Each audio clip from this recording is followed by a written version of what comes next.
In this episode, we are tearing down a 3-cylinder Triumph 765. Let's compare it with the 80 to see who used better materials and whose design has more advantages worth learning from.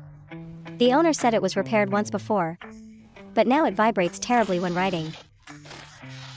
It's almost at an absurd level. The pocketing/hollowing on the crankcase could have been deeper. In this regard, it's not as aggressively pocketed as the 80. The more pocketing there is, the lighter the weight can be. You're not misreading this. This is a cast camshaft. In my opinion, regarding using a cast camshaft, as long as your redline RPM doesn't exceed 12,000, it will handle daily riding just fine. So, everyone, don't rush to criticize them for cutting costs on this. If the redline doesn't cross 12,000, you won't be able to utilize the full advantages of a forged camshaft anyway. Using it would just be a waste. For commuter bikes, just ride normally and don't abuse them in the city. And don't push them to the limit. Because once it hits its limit, it breaks easily. The chances are quite high. Last time when tearing down the 80, I said liquid gasket should be applied here in advance. I didn't expect that it was already applied. But look at this bike, it has none. No matter the brand, street bike power tunes are always lower than sport bikes. Therefore, when it comes to engine materials, they will downgrade specs in certain areas where full performance isn't needed. The timing chain is made by Morse. It has an M logo on it. However, Morse belongs to BorgWarner. In other words, the chain it uses is also a BorgWarner. The logo on the clutch is F77, which is a FCC clutch. FCI also belongs to FCC clutches.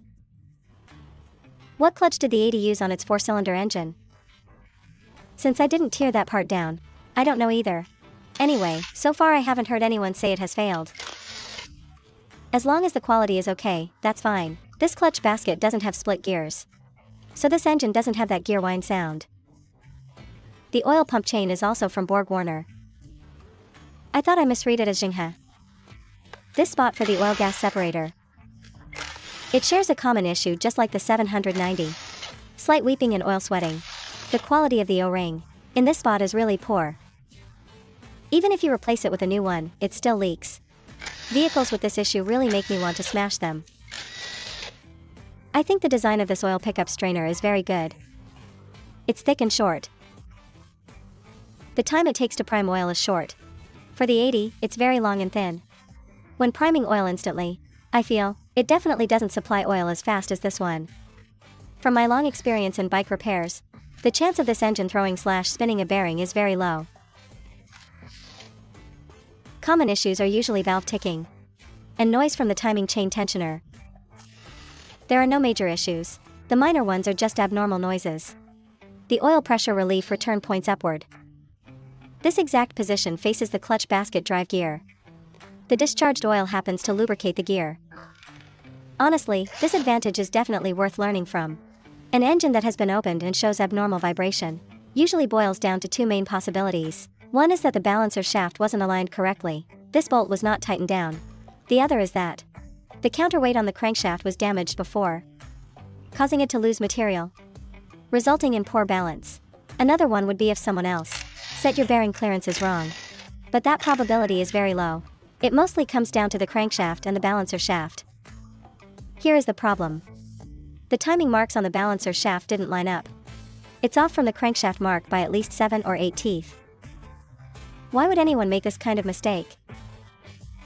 Let's rotate it a bit more and you'll see. Look, they thought the white dot on the balancer shaft was supposed to align with the white dot on the crankshaft, but it's actually not. It should align with the balancer shaft. There is a punch mark on one of its gears. This punch mark aligns with the punch mark on the crankshaft. This is a misleading mistake. The balancer shaft uses bearings to rotate instead of journal bearings. There is no brand name on this bearing, only the part number. This is a non-standard custom bearing. By not using journal bearings, it eliminates a few spots that require oil pressure relief. This is also something worth taking notes from. If it's patented, then pretend I said nothing. The pistons are cast. There is an anti-wear coating on top. The logo is Art Pistons. They are from the same supplier as the Toyota series. There are almost no wear marks on the electroplated ceramic cylinders. The crankshaft journals only show normal signs of wear. Nothing excessive. There is a mark on the bearing shell but no scoring. These bearing shells are made by Dado. It also has a very significant common issue that many people don't know about and will misdiagnose. It's the valve guides. Its valve guides wear out very easily. Whenever your Triumph starts making a clack clack clack noise, don't assume it's just normal valve clearance noise. If it's this noise, even replacing the valves won't help. It's due to the valve guides. On all Triumph 765s and 660s, the exhaust valve guides always wear out. This one has the maximum amount of play visible to the naked eye. You can also see deep scoring marks on the valve stem. This part is not sold separately. I don't mean the valve, I mean the valve guide itself. So the headache lies right here. For this reason, I found a solution for him. I had someone custom make these valve guides. I only have 3 valve guides left now. I can only pick the 3 with the most play to replace for him. The remaining 3 won't be replaced. Just these 3 have relatively severe play.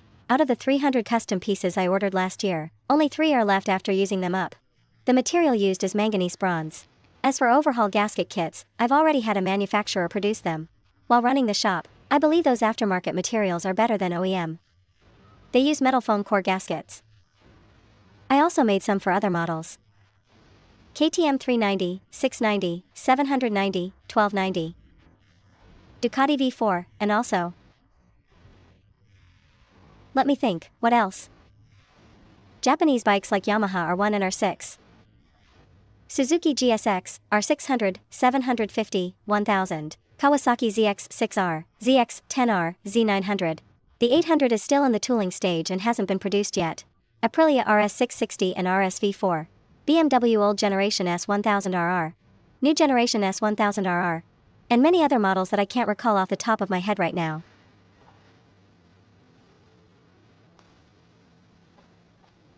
Finally, to summarize its materials compared to the 80.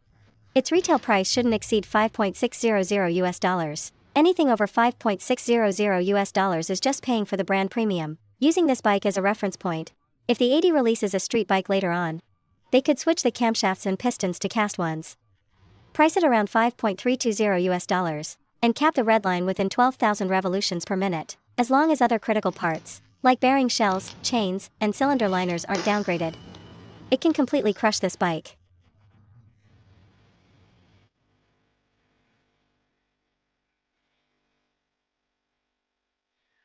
I didn't pay close attention to the timing chain guides during teardown. For the intake side, it has minor wear but is still usable. But the exhaust side won't do. It already has very severe uneven wear. There's really no other way. It must be replaced. Let's put it on hold, we'll have to wait a couple of days.